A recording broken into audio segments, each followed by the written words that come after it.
I really thought Mom had a lot of money saved up. I mentioned it before, right? It's time to kick her out. Why keep a jobless person here? I've been living here for 3 months, and my son and his wife used up all my savings. They treated me badly. I had enough, so I left quietly.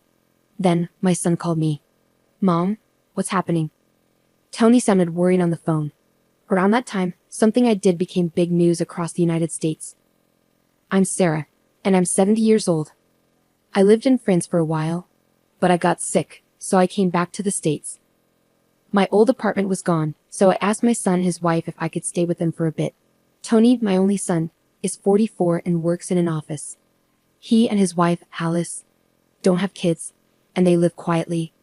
We lost touch while I was away, but I decided to reconnect, and Tony seemed happy to hear from me. I explained my situation and asked if I could stay for a while. Tony agreed, though he seemed unsure. It felt awkward to rely on them, but the happiness of being with family again outweighed my doubts. With a mix of nerves and happiness, I took a taxi from the airport to their house. When I got there, Tony and Alice greeted me at the door. Tony seemed glad to see me, but Alice looked upset.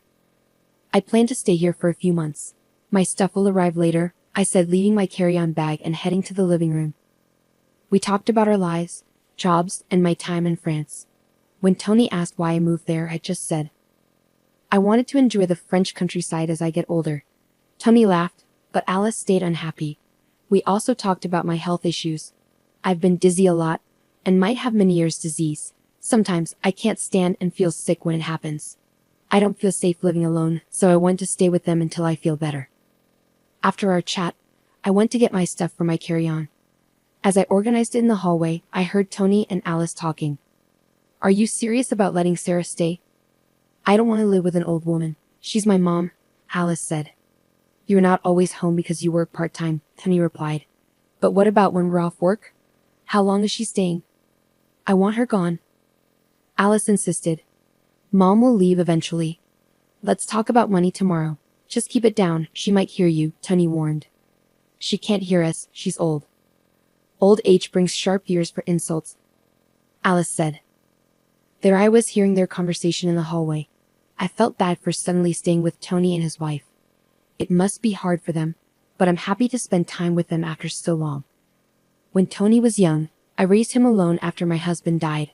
We didn't have much, and Tony faced difficulties with his health. This doesn't make up for that, but I came here to apologize and show gratitude. It's a shame I'm not welcome, but they have their own lives. I went to the guest room they gave me, trying to calm my anxious heart. The next morning, Tony went to work, leaving just Alice and me at home.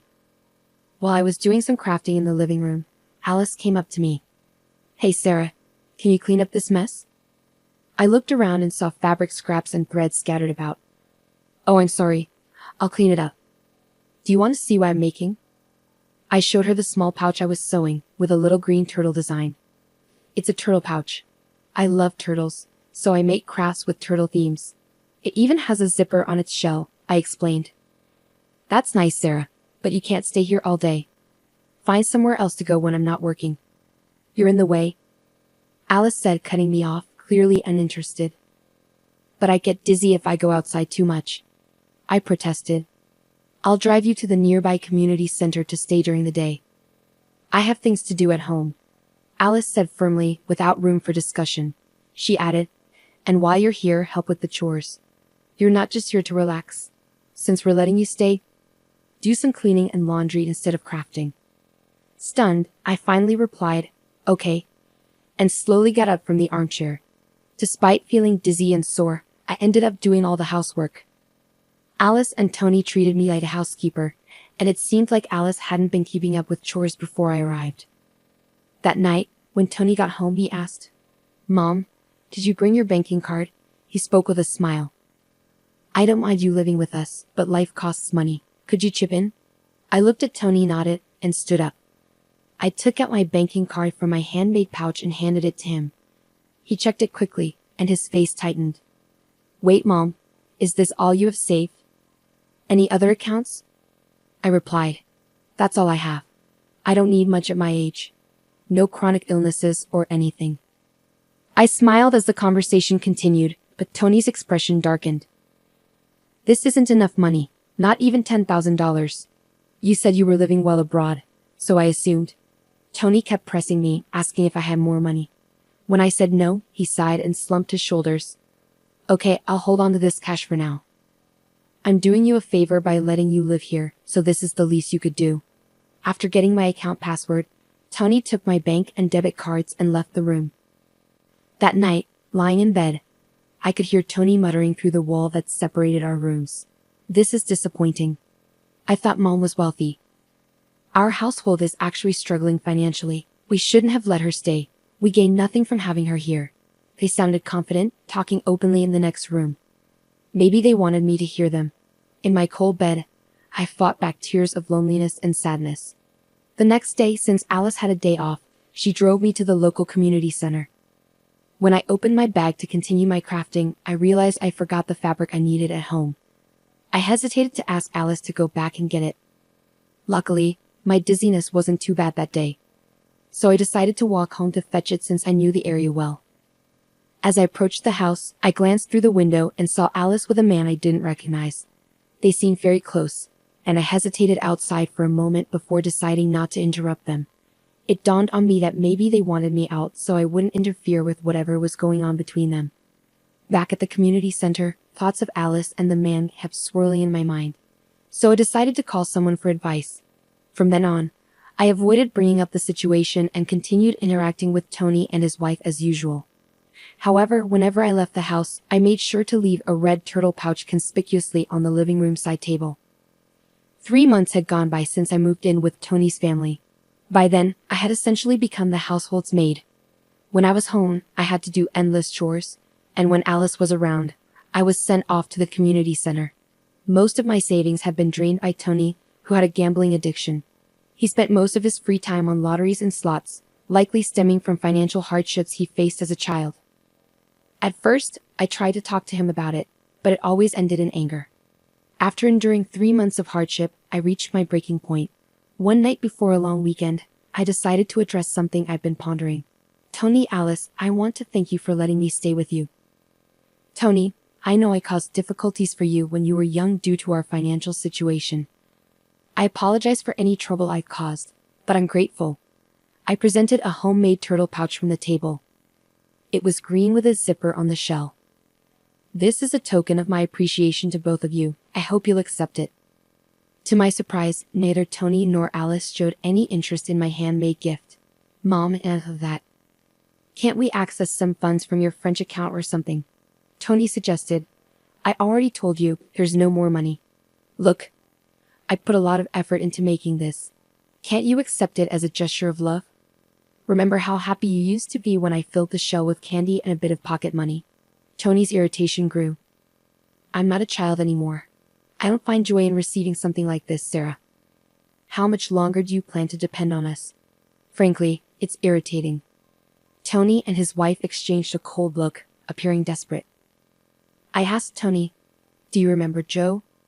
He helped us out in that old apartment we lived in. What? I don't remember. Stop bringing up old stories, Tony replied sharply. A heavy silence settled between us as I held onto the turtle pouch tightly, feeling the paper inside. The next day, Tony and his wife went on vacation, leaving me behind.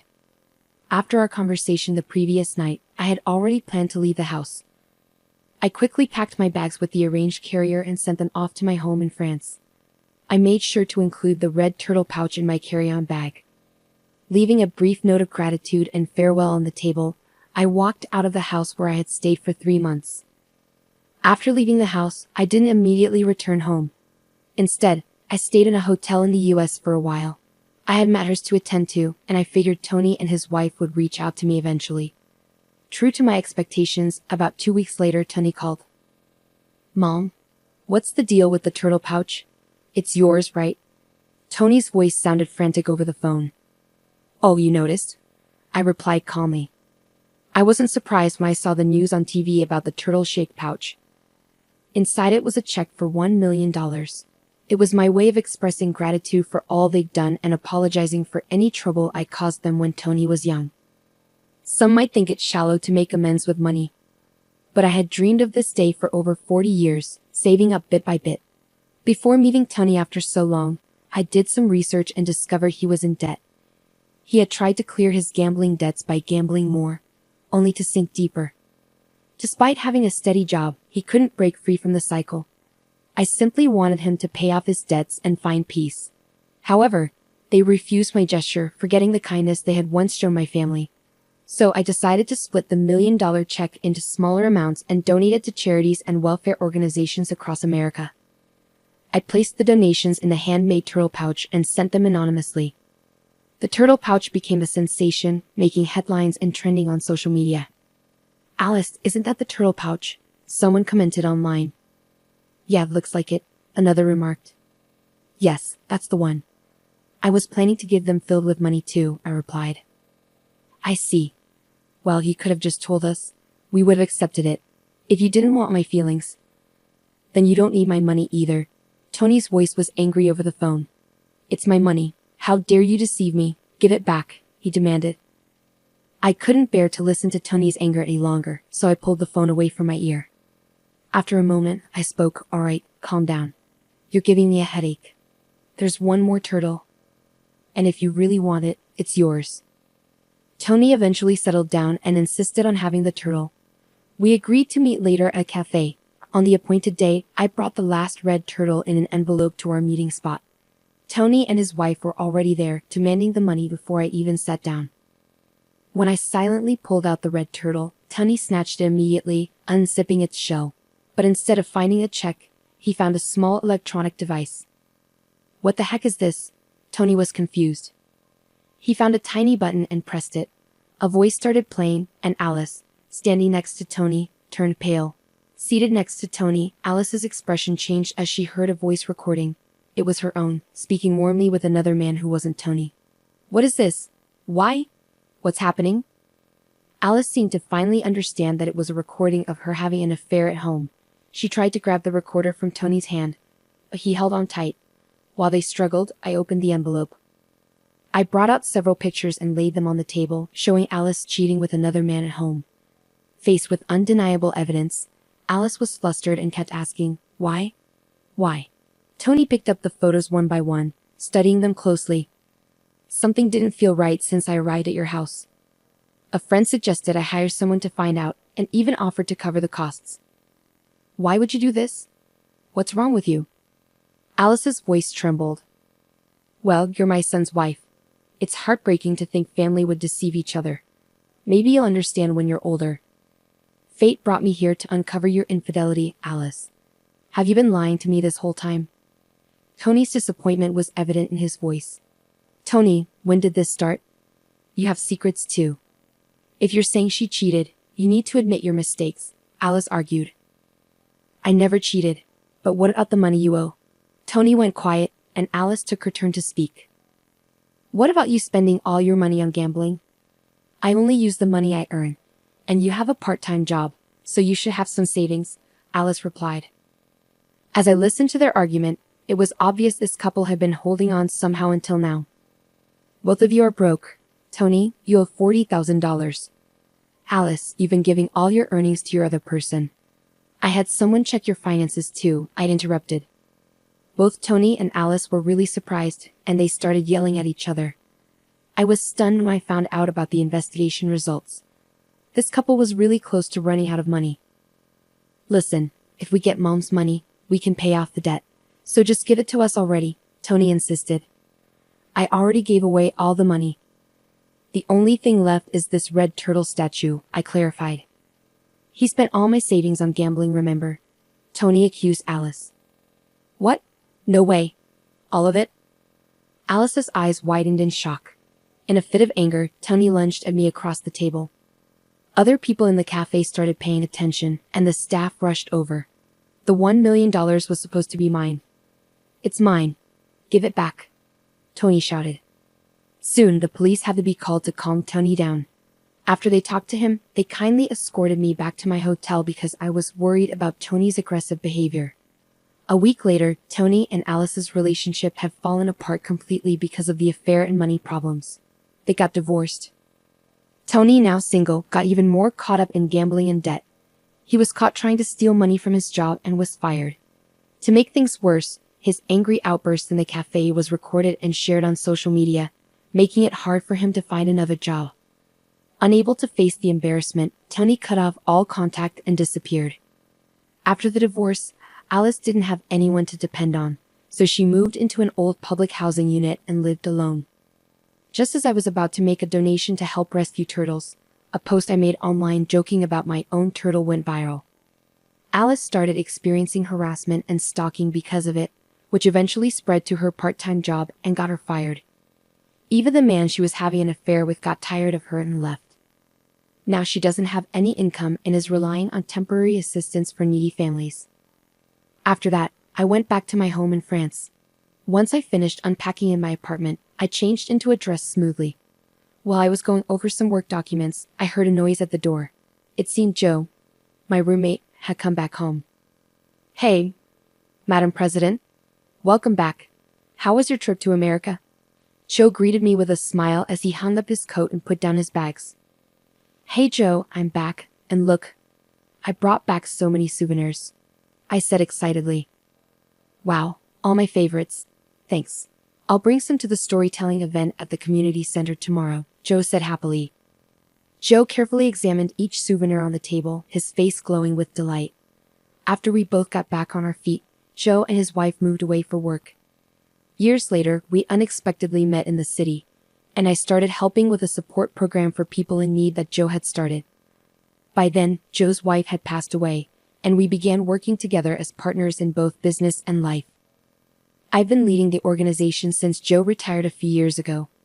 What began as a small initiative by Joe and his late wife has grown into a large international organization over the past 30 years. Currently, our focus is on helping single moms raise their children. A few years ago, we moved to France to study their advanced support systems. While we've become well known in France, we're still not widely recognized in America. I plan to expand our activities there soon and wanted to spend some time with Tony and his family just as a mother before they found out about my work. In the end, I couldn't get them to understand how I felt. But that's their decision. Even though it was brief, I was happy to spend time together as a family. Now at 70 years old, I believe age is just a number. There's still so much I want and need to accomplish. I straightened my back in my dress and began pondering my upcoming international speech for tomorrow.